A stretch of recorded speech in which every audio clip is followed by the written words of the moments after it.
Hello बच्चों, मैं अश्विनी भारद्वाज आपके साथ 10th क्लास के मैथमेटिक्स का थर्ड चैप्टर डिस्कस कर रहा हूं, जिसका नाम है क्वाड्रेटिक इक्वेशन। मैं आपको बता दूं बेटा, ये हमारा थर्ड लेक्चर है। इससे पहले मैंने 2 लेक्चर्स में आपको क्वाड्रेटिक इक्वेशन के इंट्रोडक्शन के बारे में बताया था। क्वाड्रेटिक इक्वेशन क्या होती हैं, किस तरह से हम इन्हें क्वाड्रेटिक पॉलिनोमियल से कंपेयर करते हैं और क्या standard form of quadratic equation होती है। इसके बाद हमने इनके सॉल्यूशन के बारे में डिस्कस किया था। सॉल्यूशन क्या होता है बेटा, सॉल्यूशन के बारे में एक बार बताया था। जैसे देखिए, ये हमने बताया था आपको कि a x square plus b x plus c is equal to zero where a is not equal to zero, ये क्वाड्रेटिक इक्वेशन की स्टैंडर्ड फॉर्म है। और जो एक्स की वो वैल्यूज़ जो इसे सेटिस्फाई करती हैं, उनको हम क्वाड्रेटिक इक्वेशन का सॉल्यूशन या रूट्स कहते हैं, है ना। अब उन्हें फाइंड आउट करने के हमने तरीके सीखे थे। जो फर्स्ट लेक्चर, इससे पहले वाला लेक्चर था, उसमें मैंने आपको बताया था कि इसे हम splitting the middle term method से फैक्टराइज करके, और जैसे ये मान लिया x प्लस अल्फ़ा और x प्लस बीटा की फॉर्म में x हमारा फैक्टराइज हो गया, तो हर एक फैक्टर को हम इक्वल टू ज़ीरो रख के जो x की 2 वैल्यू आएंगी उनको हम इस क्वाड्रेटिक इक्वेशन के रूट्स कहेंगे बेटा। तो ये हमने डिस्कस करा था। आज हम इसी का ही दूसरा मेथड पढ़ेंगे, जिसको हम कहते हैं कंप्लीटिंग द स्क्वायर मेथड। तो सबसे पहले हम आपको ये बता दें कि हमें कंप्लीटिंग द स्क्वायर मेथड की ज़रूरत क्यों पड़ी। कंप्लीटिंग द स्क्वायर मेथड बहुत ही इफ़ेक्टिव मेथड है, और ये उन जगह हमें इसकी ज़रूरत पड़ी जब हम किसी क्वाड्रेटिक पॉलिनोमियल भी कह सकते हैं या क्वाड्रेटिक इक्वेशन, ये जो क्वाड्रेटिक इक्वेशन है a x square plus b x plus c, इसको हम स्प्लिटिंग द मिडिल टर्म से फैक्टराइज नहीं कर पाते।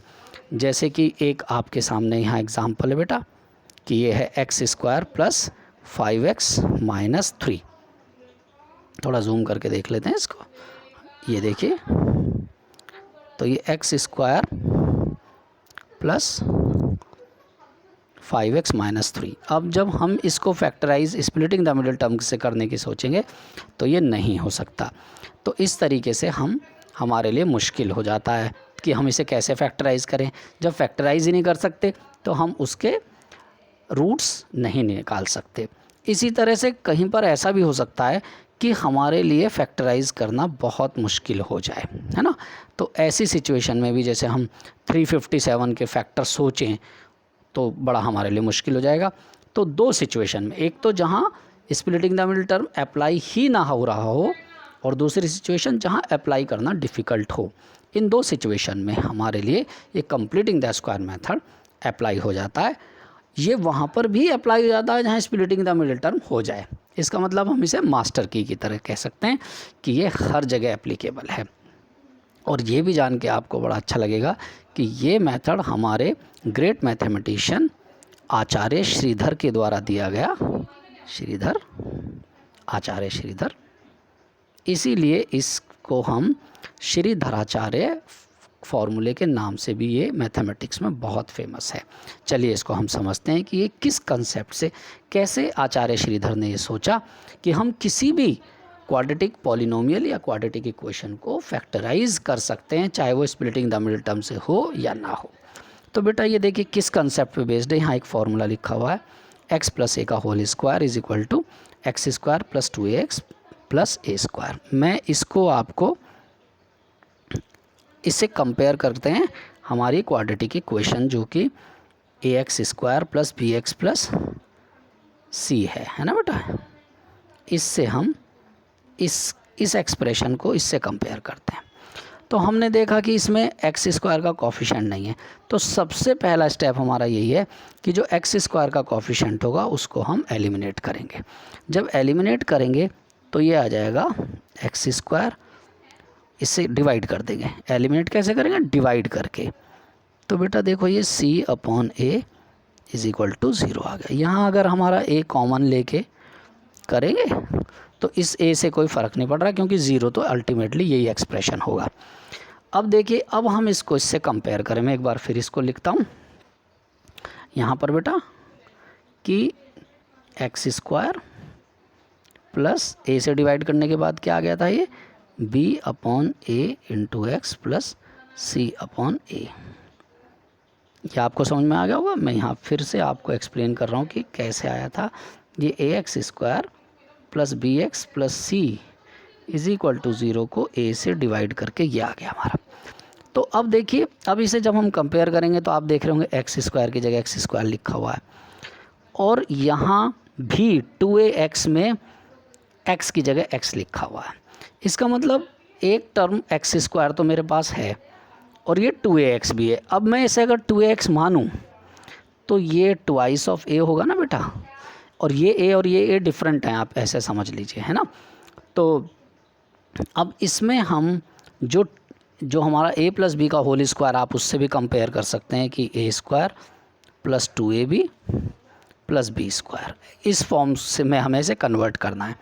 तो a स्क्वायर तो एक्स स्क्वायर बन गया, इसका मतलब जब a स्क्वायर को मैं ये कह रहा हूँ बेटा एक्स स्क्वायर बन गया, तो a को मैं x मान सकता हूँ, और यहाँ 2ab में भी यहाँ पर x है, तो जो इसका मतलब इसका जो कोफिशिएंट है वो 2b बना, 2b।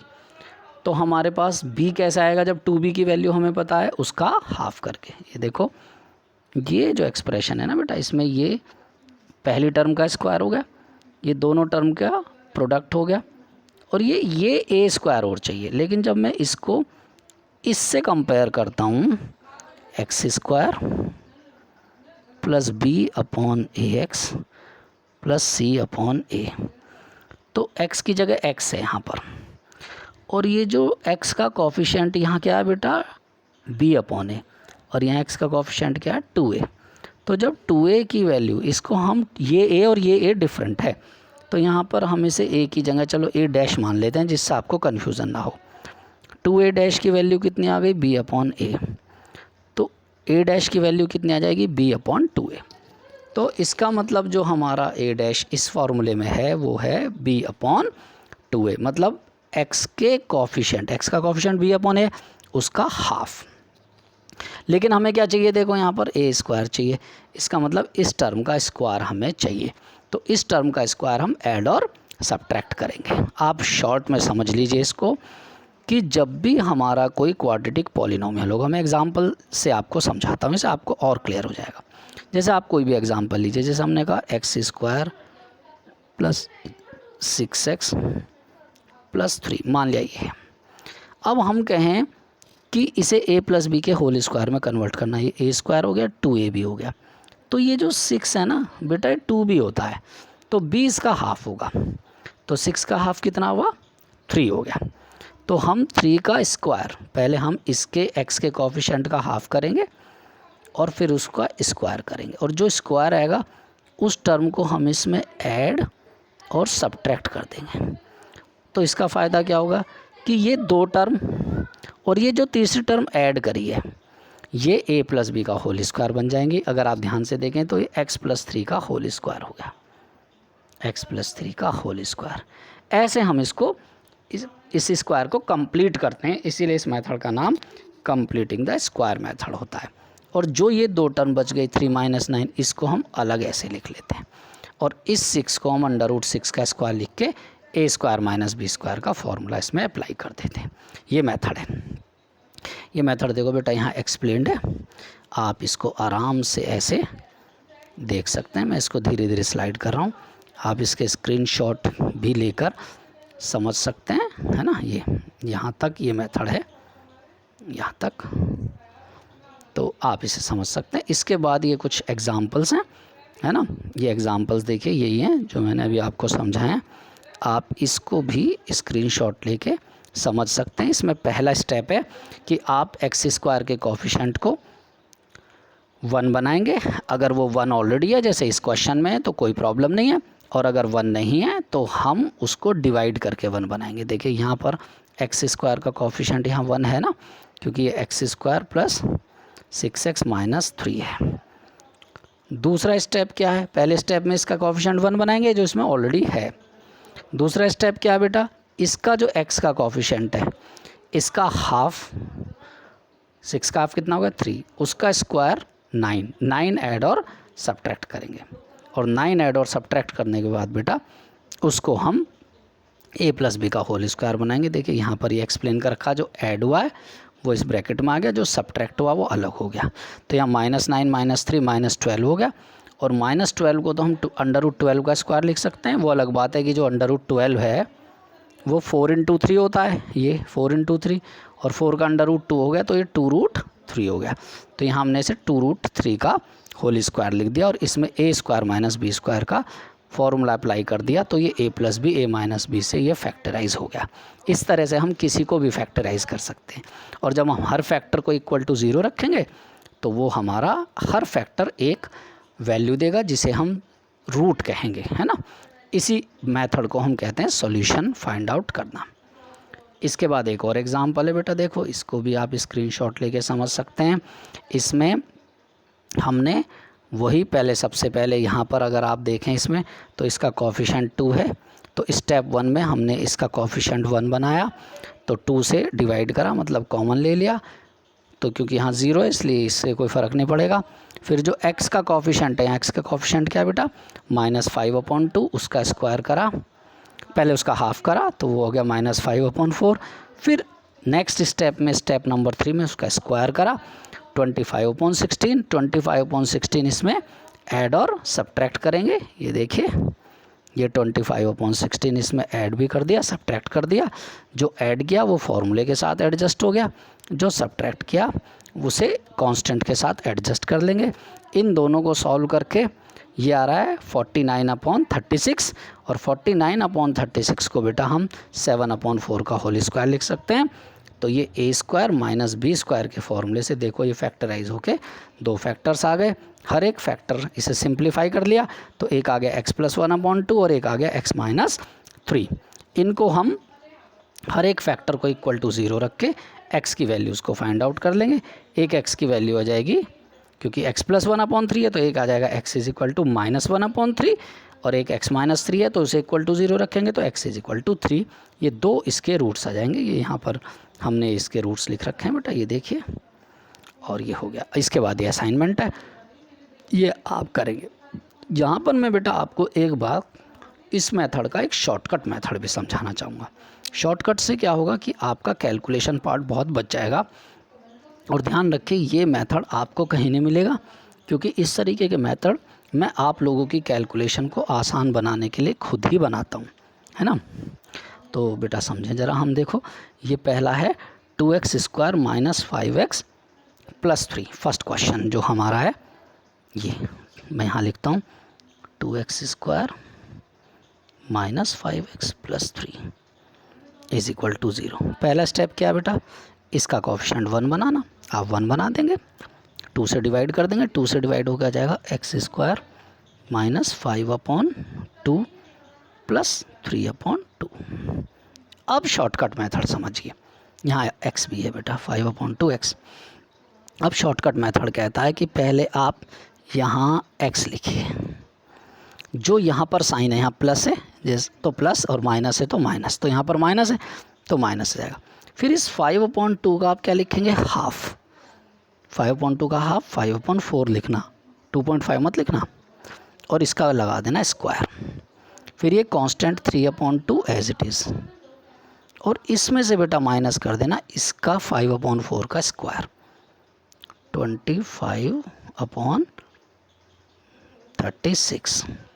और जब इन दोनों को एक साथ लेंगे आप, और ये जो 25/36 है इसका जब आप एलसीएम लेंगे 36, तो 2 × 18, और 18 3 ज़ार 54, और 54 - 25 जो भी इसमें आएगा, ये 9 आ गया, और ये हो गया 4 - 2 29। तो ये √29 का स्क्वायर, ऐसे करके आप इसको कर लेंगे, और फिर a² - b² का फॉर्मूला अप्लाई कर देंगे। तो मैं आपको एक और कराता हूँ, या इसको मैं एक बार आपको पूरा सॉल्व करके दिखा देता हूँ बेटा, जिससे आपको आसानी हो जाए। हम पहले 2x² - 5x + 3 क्वेश्चन है, यहाँ पर एक स्पेस ले लेते हैं अपना, 2x² - 5x + 3, 2 से डिवाइड कर देंगे बेटा, तो बन जाएगा x² - 5/2x + 3/2।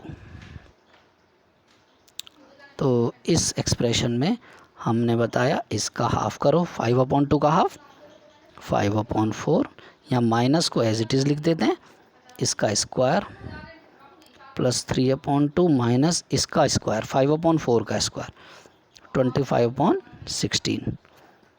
ये बेटा आप ध्यान रखें कि ये हमेशा इसका स्क्वायर आएगा। अभी शायद हमने इसको 36 लिख दिया था, इसलिए थोड़ी प्रॉब्लम आ रही थी। अब इसका एलसीएम लो 36, क्योंकि इसको सॉल्व करेंगे तो ये जगह 2 8 ज़ार और 8 3 ज़ार 24, 24 माइनस 25 माइनस 1 है ना। तो इसको हम आगे x माइनस 5/4 का होल स्क्वायर, और ये माइनस 1/4 आया था, इसको माइनस 1/16 माइनस 1/16 को 1/4 का स्क्वायर, इसको सॉल्व करके इस एक्सप्रेशन को माइनस 1/4 है। फिर a square minus b square apply कर दिया तो क्या होगा, ए माइनस बी है ना बेटा, और नेक्स्ट आ जाएगा ए प्लस बी। ये इस फैक्टर को सॉल्व करेंगे तो -5 माइनस 1 -6, तो x माइनस 6/4 हो जाएगा बेटा। और इसको करेंगे तो यह आ जाएगा -5 + 1 -4/4। तो ये आप जानते हैं -6/4 कितना होगा, 2/3, 3/2, तो ये 3/2 हो जाएगा बेटा, और ये 1 हो जाएगा। तो जब हम इसको इक्वल टू 0 रखेंगे तो एक x की वैल्यू हो जाएगी 3/2 और एक हो जाएगी 1। तो इस तरीके से हम इसे सॉल्व कर लेंगे। देखिए आप देख रहे होंगे इसका आंसर एक 3/2 आ गया, एक 1 आ गया। तो बहुत ही इंटरेस्टिंग है। मैं चलिए आपको एक और क्वेश्चन इसी मेथड से सॉल्व करके दिखाता हूँ। नेक्स्ट वाला है 3x² - 5x + 2, 3x² - 5x, जिससे ज़्यादा जगह मिल जाए हम इसको 3x² -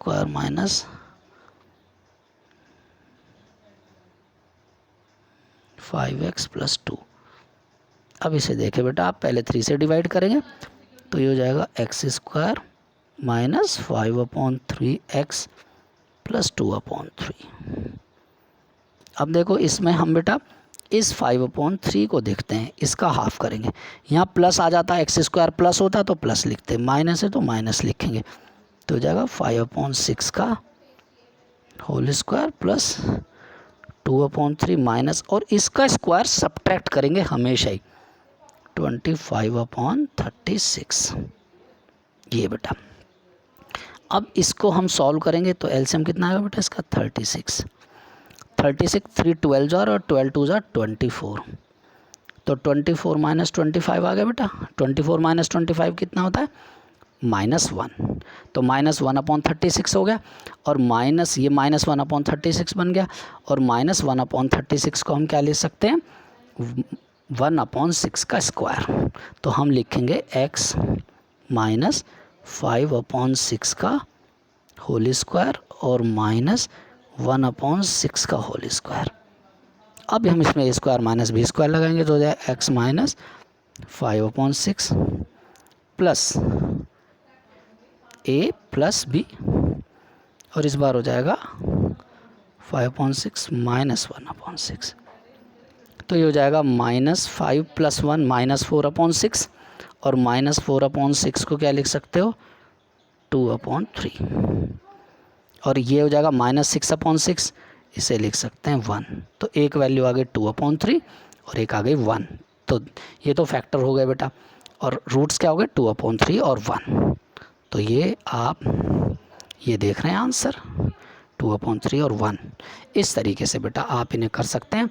आप ये जो मैंने अभी आपको समझाया है बहुत फास्ट मेथड है, आप इसी वाले इतने पोर्शन को रिपीट कर करके आप इस मेथड को समझ सकते हैं। फिर भी प्रॉब्लम आएगी तो मैं एक वीडियो इस पूरे असाइनमेंट की आपको बना दूंगा, आप इस असाइनमेंट को कंप्लीट करेंगे और इसके आंसर्स भी आप मैच कर लेंगे। कोई प्रॉब्लम है कमेंट बॉक्स में डाल के मेरे से डिस्कस करेंगे।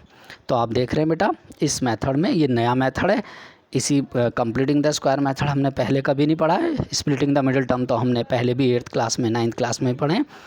तो ये नया मेथड होने की वजह से बहुत इम्पॉर्टेंट है, और हमारे आचार्य श्रीधर का भी है, तो इसे हमें ज़्यादा इम्पोर्टेंस देनी है।